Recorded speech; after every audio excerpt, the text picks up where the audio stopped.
সেমিফাইনালে আশা টিকিয়ে রাখতে হলে আসলে এই ম্যাচটা বাংলাদেশকে জিততেই হবে, ভালো ক্রিকেট খেলতে হবে, স্পেশালি ব্যাটারদের পারফর্ম করতে হবে। এই ম্যাচ নিয়ে আলোচনা করতে চাই। আমাদের সাথে এই মুহূর্তে যুক্ত হচ্ছেন ক্রীড়া বিশ্লেষক মাহমুদ হাসান শামীম।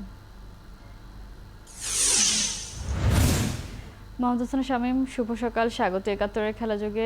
বাংলাদেশ আসলে গ্রুপ পর্বে যে ক্রিকেটটা খেলেছে মনে হচ্ছিল টিম বন্ডিংটা বেশ ভালো আছে বা প্রত্যেকেই আসলে জয়ের জন্য লড়াই করছে শেষ মুহূর্ত পর্যন্ত। বাট লাস্ট ম্যাচটা অস্ট্রেলিয়ার বিপক্ষে মনে হচ্ছিল তারা আসলে শুরুতেই হাল ছেড়ে দিয়েছে, টস হেরে ব্যাটিং পাওয়ার পর ব্যাটারদের যে পারফরমেন্স ছিল। কিন্তু এই ম্যাচটাতে তো আসলে ঘুরে দাঁড়াতে হবে ভারতের বিপক্ষে যদি আমরা সেমিফাইনালে খেলার আশাটা টিকিয়ে রাখতে চাই। সেদিক থেকে নিঃসন্দেহে ব্যাটারদের দায়িত্ব পালন করতে হবে, কিন্তু তারা আসলে পারছে না। কেন পারছে না কেউ জানে না। আপনার আসলে কি মনে হয় ম্যাচে জিততে গেলে কি করতে হবে? শুভ সকাল দর্শক যারা দেখছেন তারা সবাইকে শুভ সকাল। যেটি হচ্ছে অস্ট্রেলিয়ার সঙ্গে বাংলাদেশ যে খেলেছে তাদের পারফরমেন্স দেখে আসলে খুবই হতাশ হওয়ার কারণটি হচ্ছে যে বাংলাদেশ গ্রুপ পর্বে 3টি ম্যাচ জিতেছে, একটি জিতে হেরে গেছে সাউথ আফ্রিকার কাছে। তো এই যে ম্যাচগুলো খেলেছে বাংলাদেশ যে জিতেছে 3টা ম্যাচ, সেই 3টা ম্যাচ কিন্তু বাংলাদেশ খুব সহজে জিতেনি। অত্যন্ত কঠিন পরিস্থিতির মধ্য দিয়ে কঠিন পরিস্থিতি মোকাবেলা করে জিততে হয়েছে। তো আমার ধারণা ছিল যে এই অবস্থায় যখন একটি দল জিতে দ্বিতীয় রাউন্ডে এসছে তখন তারা মানসিকভাবে উজ্জীবিত থাকবে, এবং তাদের কোচ বলেছেন যে এখন বোনাস আর মানে ওইভাবে কোনো প্রত্যাশা নাই, তাদের টার্গেট ছিল সেটাও হচ্ছে। ফলে এখানে এসে ক্রিকেটাররা বিশেষ করে ব্যাটাররা তারা স্বাধীনভাবে খেলবেন, তারা তাদের মতো করে খেলবেন, এবং দলটিকে আমরা একটা উজ্জীবিত দল হিসেবে দেখবো। অস্ট্রেলিয়ার সঙ্গে বাংলাদেশ জিতবে এটা হয়তো কালে ভদ্র হতে পারে। বাংলাদেশের যে স্ট্রেংথ সেটাতে আমরা সব ম্যাচে অস্ট্রেলিয়ার সঙ্গে জিতবো সেটা আমরা আশা করতে পারি না। হঠাৎ করে সেটা ঘটতে পারে, কিন্তু ম্যাচে লড়াই হবে সেটি তো আমরা আশা করেছিলাম। কিন্তু যেটি দেখলাম অস্ট্রেলিয়ার সঙ্গে বাংলাদেশের আসলে তেমন কিছু ছিল না। সেটি শুধু মাঠের পারফরমেন্স না, খেলোয়াড়দের বডি ল্যাঙ্গুয়েজে শারীরিক অভিব্যক্তি তো সে একই ছিল। আগে হারার একটা প্রতিচ্ছবি তাদের মধ্যে দেখা যাচ্ছিল। এবং যেটি হচ্ছে কেন এরকম হচ্ছে এই কারণটি খুবই সহজ। আমি আপনার সঙ্গে বিশ্বকাপ শুরুর আগে যে একটি শো ছিল সেখানে বলেছিলাম যে বাংলাদেশ দলের সবচেয়ে বড় সমস্যা হচ্ছে প্লেয়ারদের ফর্মে না থাকা। কারণ দলে যখন এতগুলো 5-6টা যখন ফর্মে নেই প্লেয়ার, তখন তারা কিন্তু ভালো পারফরমেন্স করা তাদের পক্ষে সম্ভব না। কারণ প্লেয়াররা তখন বিপক্ষ দলের সঙ্গে কি খেলবে, তারা নিজেদের সঙ্গেই চ্যালেঞ্জে নামে। তারা নিজেদের টিকে থাকার জন্য, দলের নিজেকে ফিরে পাওয়ার জন্য লড়াইটাই তাদের আসল লড়াই হয়ে দাঁড়ায়। আপনি দেখেন লিটন দাস যে কাজটি করেছেন, প্রথম 10 বলে 1 রান নিয়েছেন, কি তিনি টিকে থাকতে চেয়েছেন, তিনি নিজের সঙ্গে লড়াই করছেন। অস্ট্রেলিয়ার সঙ্গে লড়াই তো পরের কথা।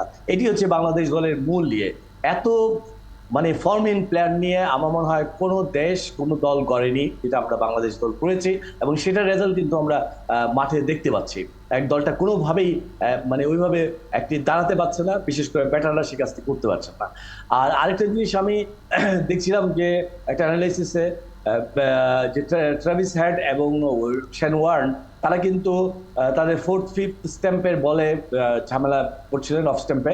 তারা কিন্তু ঠিক মতো খেলতে পারছে না আজকে না, অনেক দিন থেকে। কিন্তু বাংলাদেশ দলে মাহাদি বা আপনার আমাদের অন্য প্লেয়ার তাসকিন যারাই বল করেছেন তারা কিন্তু সবাই উইকেটে বল করেছেন, তারা কিন্তু 4th 5th স্ট্যাম্পে যাননি।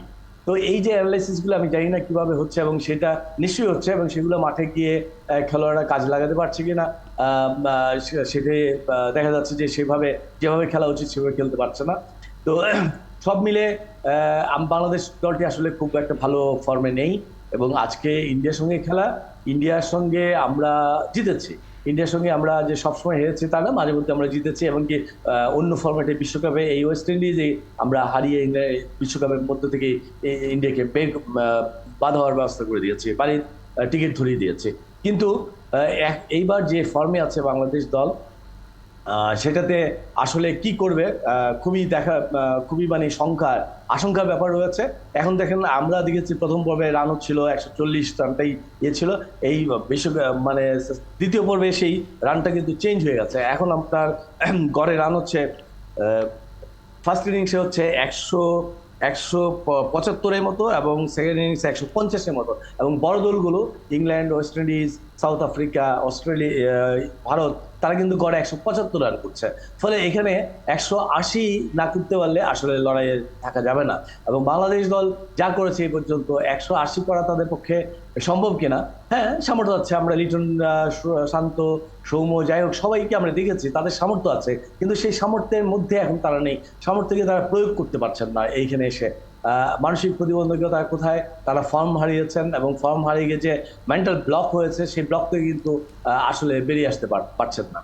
আমরা গত ম্যাচে নিশ্চয়ই এখন কি চিন্তা আসলে তানজিদ তামিম বাড়িয়ে দিল কিনা, কিন্তু তিনি তো আসলে ফর্মে ছিলেন এবং তিনি দারুণ পারফর্মও করছিলেন, সেখান থেকে আসলে তিনিও আসলে ফর্ম হারিয়েছেন। লাস্ট দুটো ম্যাচ তো রানই করতে পারেননি। এখন সৌম্য তিনি জায়গা পাচ্ছেন না, এখন কি আবার তামিমকে অফ করে দিয়ে সৌম্যকে আনা হবে কিনা, কেউই আলটিমেটলি ফর্মে নেই। সেখান থেকে কি ভারতের বিপক্ষে টপ অর্ডারে চেঞ্জ দেখছেন কিনা? আমার আমার মনে হয় যে যেহেতু সৌম্য আছে এবং একই সৌম্যের মতোই করছেন, আমাদের দুর্ভাগ্য যে আমরা দেখি কে কত খারাপ করে, খারাপের মধ্যে কে কত ভালো তাকে রিপ্লেস করা, এবং এখানে এই ঘটনাটি আমার মনে হয় আজকে সেটা ঘটতে যাচ্ছে। তানজিদ তামিম দুটো ম্যাচ ভালো খেলেননি, ফলে আজকে হয়তো সৌম্যকে নিয়ে একটা ট্রাই করা হবে, কারণ দুজনের অবস্থা একই রকম। মন্দের ভালো হয়তো বেছে নেওয়ার চেষ্টা করবেন কোচ, সেখানে আমার ধারণা যে আজকে একটি পরিবর্তন হতে পারে, সেটি হয়তো তানজিদ তামিম আসতে পারে। এবং আমার আরেকটি ব্যাপার হচ্ছে যে শরীফুলেরও হয়তো একটা চান্স দেওয়া যায়। শরীফুল ভারতের বিরুদ্ধে এই উইকেটে ভালো করবেন বলেই আমার আমার বিশ্বাস। ফলে টপ অর্ডারে আমরা একটি চেঞ্জ অবশ্যই আজকে বোধহয় দেখতে পারি বা দেখবো। সমুখে একটা সুযোগ দেওয়া হবে। কারণ তানজিদ তামিম, এটা দুর্ভাগ্যজনক আমাদের জন্য যে যারা অফ ফর্মে ছিলেন তারা তো ছিলেনই, তারা ফিরতে পারছেন না। আর যিনি মানে মোটামুটি ফর্মে ছিলেন তিনি এখন অফ ফর্মে চলে গেলেন। এটা আমাদের দলের জন্য খুবই দুর্ভাগ্যজনক ব্যাপার। এই বিশ্বকাপে আমাদের যে মুখ বাঁচিয়েছে সেটি হচ্ছে আমাদের বোলাররা মুখ বাঁচিয়েছেন। আমরা 3টি জয় পেয়েছি, সেটা মূলত বোলারদের কারণেই, আমাদের ব্যাটারদের কারণে। বোলাররা এখনো আমরা ভারতের যে সামর্থ্য, ভারতের যে যে রান করবে তার ডিফেন্ড করার মতো সামর্থ্য আমাদের বোলারদের আছে, কিন্তু আমরা যদি প্রথমে ব্যাট করি আমাদের তো ব্যাটারদেরকে একটা রান দিতে হবে, যেটা একটা পুঁজি দিতে হবে, যে পুঁজিটা নিয়ে আমাদের বোলাররা ফাইট করতে পারবেন, কিন্তু আমাদের ব্যাটাররা তো সেই পুঁজিটাই দিতে পারছেন না। একমাত্র ধারাবাহিকভাবে আমরা দেখতে পাচ্ছি যে তৌহিদ হৃদয় আছেন, রান করছেন, এবং মাহমুদুল্লাহ রিয়াদ আছেন। আমাদের বড় তারকা যে সাকিব আল হাসান, তিনি তো এখন মানে এই বিশ্বকাপে তিনি কি বলবো, তিনি না আছেন ব্যাট হাতে না আছেন বল হাতে। একটা ইনিংস ভালো খেলেছেন, বাকি সবগুলোতে তো আমরা সে সাকিবকে খুঁজে পাচ্ছি না।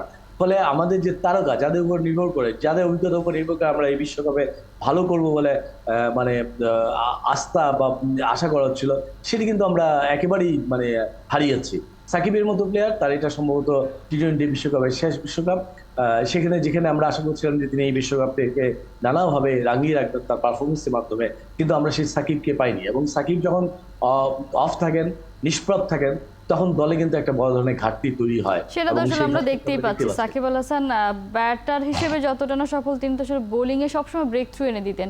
সেই সাকিব আল হাসানকে আসলে আজকে এইবারের বিশ্বকাপে কেউই সেভাবে সমীহ যে ব্যাপারটা সেটা কেউই করছে না। এবং তিনি তো আসলে লাস্ট 5টা ম্যাচ খেলেছেন ওয়ার্ল্ড কাপে, সেখানে খুব সম্ভবত 10 ওভার বল করেছেন। এটা তো খুবই রেয়ার একটা ঘটনা।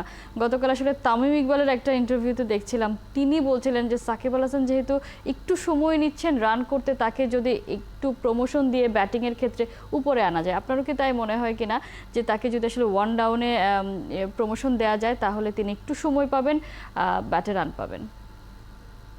না, আসলে আমাদের শুরুটা যেভাবে হচ্ছে সেই ক্ষেত্রে মানে পরে গিয়ে আমাদের সমস্যা হবে। সাকিব আল হাসান ফর্মে নেই এবং তাকে উপরে এনে কতটুকু ভালো হবে আমি আমি জানি না। আমি বরং মনে করি যে গত ম্যাচে অস্ট্রেলিয়ার বিরুদ্ধে যেটা হয়েছে, যে রিশাদকে উপরে আনা হয়েছিল, আমাদের টপ অর্ডাররা যখন অনেক বল ডট বল খেলছেন, অনেকই হচ্ছে আমরা পিছিয়ে পড়ছি, তখন রিশাদকে আনা হয়েছিল।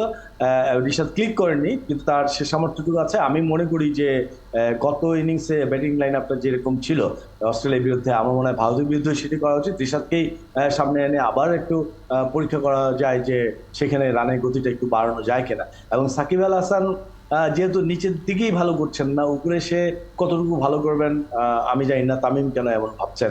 কারণ আসলে সাকিব আল হাসান শারীরিকভাবে মানসিকভাবে আমি মনে করি যে মানসিকভাবে তিনি কিন্তু আসলে এই বিশ্বকাপের যে ছন্দ সেই ছন্দে তিনি নেই। এবং এটি খুবই দুর্ভাগ্যজনক বাংলাদেশের জন্য একজন মেগা তারকা যিনি ব্যাটে বলে সামনে থেকে নেতৃত্ব দিবেন পারফরমেন্সে, সেই জিনিসটা আমরা তার কাছ থেকে পাচ্ছি না। এবং ভারতের বিরুদ্ধে আসলে আজকে ভারতের ব্যাটিং লাইন আপ অত্যন্ত শক্ত, এবং সেই ব্যাটিং লাইন আপে বিরুদ্ধে যদি আমাদের ব্যাটিং লাইন আপ না ভালো না করতে পারে, আমি মনে করি যে আজকের ম্যাচ যেটি হবে এবং যে অবস্থা দাঁড়িয়েছে সেকেন্ড রাউন্ডে, সেখানে 180 170 প্লাস করতে হবে যদি লড়াইয়ে থাকতে হয়, তা না হলে তো আসলে লড়াই লড়াই আর শুরু হবে না। হওয়ার আগেই শেষ হয়ে যাবে, যেটা আমরা লাস্ট ম্যাচটাতেই দেখেছিলাম যে আসলে 140 করে কোনোভাবে অস্ট্রেলিয়ার বিপক্ষে সেই রান ডিফেন্ড করে জেতা সম্ভব না, যেটা নেদারল্যান্ডসের বিপক্ষে হয়তো হয়েছে বা নেপালের বিপক্ষে হয়েছে, সেভাবে সম্ভব নয়। জন্য বোলাররাও আসলে সেভাবে পারফর্ম করতে পারেনি। নিশ্চয়ই আপনি যেমনটা বলছিলেন সেই চিন্তাভাবনা নিশ্চয়ই টিম ম্যানেজমেন্টেরও আছে, তারাও নিশ্চয়ই চাইবে স্কোরটাকে একটু বাড়িয়ে একটু লড়াই করার পরিস্থিতিটা তৈরি করতে। আমরা চাই বাংলাদেশ আজকের ম্যাচে ভালো ক্রিকেট খেলুক, সেই প্রত্যাশা রাখতে চাই। মাহমুদ হাসান শামীম, অসংখ্য ধন্যবাদ এতক্ষণ থেকে সময় দেওয়ার জন্য।